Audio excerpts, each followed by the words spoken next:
start taking loose.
Are you elected?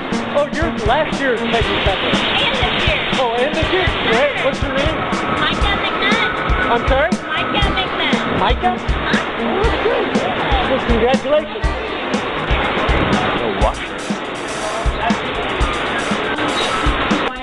And we were the very first to put Dr.Pepper in a bottle. This right here is our bottle washer, this whole machine. It's called the Miller Hydro 50. It was made back in 1965, so it's the youngest piece of machinery on our bottling line. How we use it is we use these bottle clamps here to pick up 12 bottles at a time when we transport them on top of the machine, where they're activated by the conveyor belt. They get pulled into the machine, turn on their sides, and they actually go into the pockets right in front of you. They go into a 180 degree alkali soapy solution that is mixed with a rinse temperature of about 150 degrees. It's very hot inside the machine, and within one time we can fit 82.5 cases in here, which is 1,980 bottles, and it takes 45 minutes for those bottles to be cleaned. And what we do is we pull 4 bottles off at a time and we set them here on this light bulb. One of the things we're looking for is the volume of the drink. Our guidelines that we go by are the top of the logo to the bottom of the lid. Anything that's outside of that, so like these 2 bottles here, would be rejected. Both of these bottles are below the logo, and so there's not enough actual liquid inside of the drink. The next thing we're looking for is the color of the drink. If you notice, all 4 of these Dr. Peppers do have the same color without the light on, but the minute that I turn the light on, you can see that there is a difference in the color, and that's due to the concentration of the drink.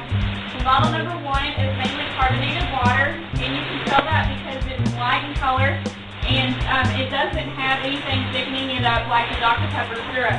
So if you were to taste this, it would be very bitter to your taste buds. Bottle number 4 is the complete opposite.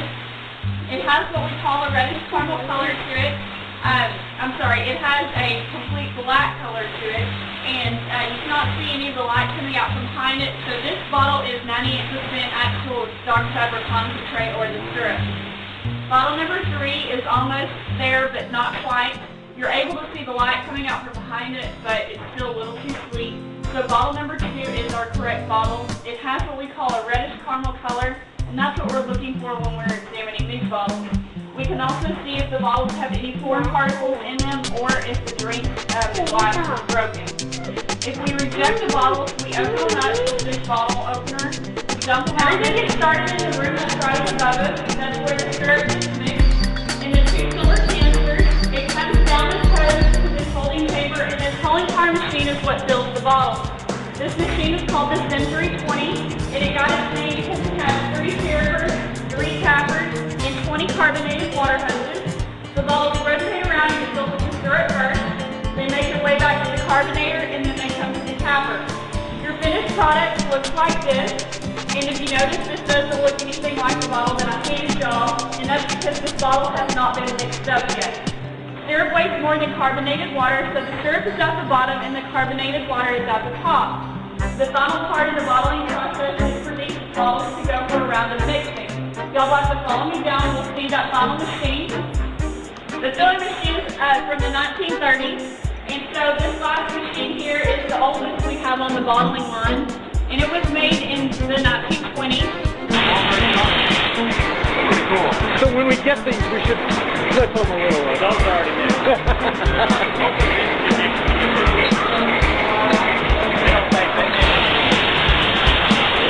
Bottles can fit in here at one time, and they rotate head over end 3 times, or for a total of 45 seconds.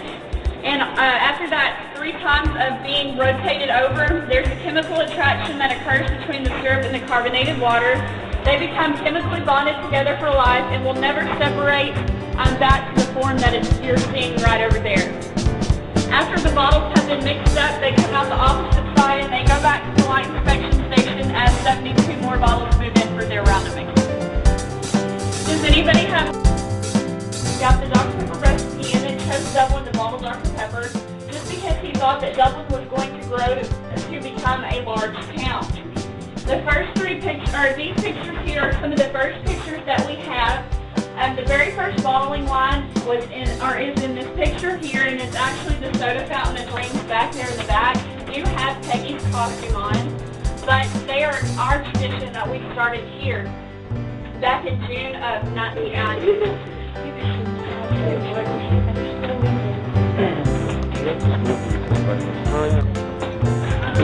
Just a couple things, last minute things to leave y'all with. Some of y'all know what you're supposed to do at 10 or in those dramatic numbers as far as Dr. Pepper people are concerned with. If you take a look at the clocks over here, you can see that a lot of them, those are different colors, those numbers are different colors than the rest of the numbers on the clock. Those are the times of the day that you're supposed to sit down and treat yourself to Dr. Pepper. Now, believe it or not, there was an actual Dr. Pepper, there was an actual biological study done with Dr. Pepper back in the 1920s. There's a biochemist at Columbia University who found that your blood sugar levels are their lowest at 10:30, 2:30, and 4:30. And those are the times of the day that you feel the most tired. Well, he wanted to test what the Dr. Pepper did to patients because it